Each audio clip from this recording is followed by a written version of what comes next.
चला तर मंडळी, आम्ही गेलो होतो पण आमच्या बडी मम्मीच्या शेतामध्ये. तर मी जाताना माझ्यासोबत माझी छोटी बहीण होती, ती म्हणजे पूर्वी. हिचं नाव पूर्वी आहे.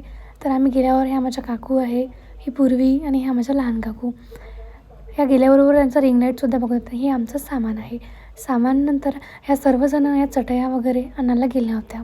नंतर हा आमचा धनी आहे. धनी म्हणजे बैल. आम्ही याला धनी असं म्हणतो, धाण्या. नंतर आम्हाला आमचं स्वयंपाक बनवायचं होतं. आम्ही एक सामान सर्व आणत होतो. तर मी काही सामान घेतलं होतं, नंतर माझ्या बहिणीने घेतलं होतं, नंतर धवल, काकू आणि त्या.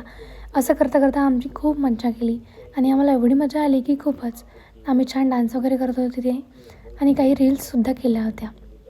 तर त्या रील्स पण अपलोड करणार मी. खूप मजा आली आम्हाला आणि खूप मस्तीसुद्धा केली आम्ही. नंतर आम्हाला बनवायचं होतं जेवण. तर मी बनवणार होती नॉनव्हेजची भाजी.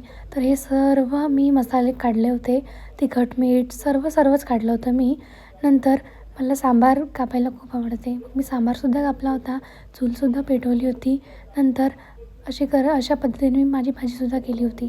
नंतर मी पूर्ण स्टेप बाय स्टेप याच्यामध्ये भाजी केलेली आहे चिकनची. तर आम्ही तिथे चिकन पार्टी केली होती. तो 31चा दिवस नव्हता, बट आम्हाला आमच्या शेतामध्ये पार्टी करायची होती नॉनव्हेजची. त्यामुळे आम्ही आमच्या शेतामध्ये म्हणजे आमच्या बडी मम्मीच्या शेतामध्ये पार्टी करायला गेलो होतो. नंतर मी एक टाकून माझी भाजी पूर्ण करून टाकली. नंतर आम्ही भाजी केल्यानंतर छान आम्ही पोळ्यासुद्धा केल्या तिथे. आम्ही अंड्याचीसुद्धा भाजी केली. सर्व हे आम्ही टाकलेलं आहे चिकन आणि अशा प्रकारे आमची छान आणि टेस्टी भाजी झाली होती. आणि चुलीवरचं म्हटलं की खूपच टेस्टी लागतं रे बाबा. तर म्हणूनच आम्ही चुलीवर केलं होतं.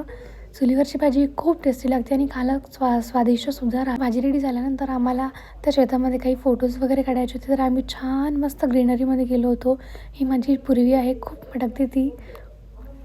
इथे छान फोटोज वगैरे काढून दिले आणि मी पण काही अशा रील्स वगैरे शूट केल्या. आमच्या रील्स वगैरे शूट झाल्यानंतर आम्ही छान जेवण केलं, मस्त जेवण केलं आणि जेवण करता करता आमची मस्ती बघा. जेवण करता करताना सुद्धा आम्ही अशी मस्ती केली छान मस्त आणि आम्हाला खूप मजा आली.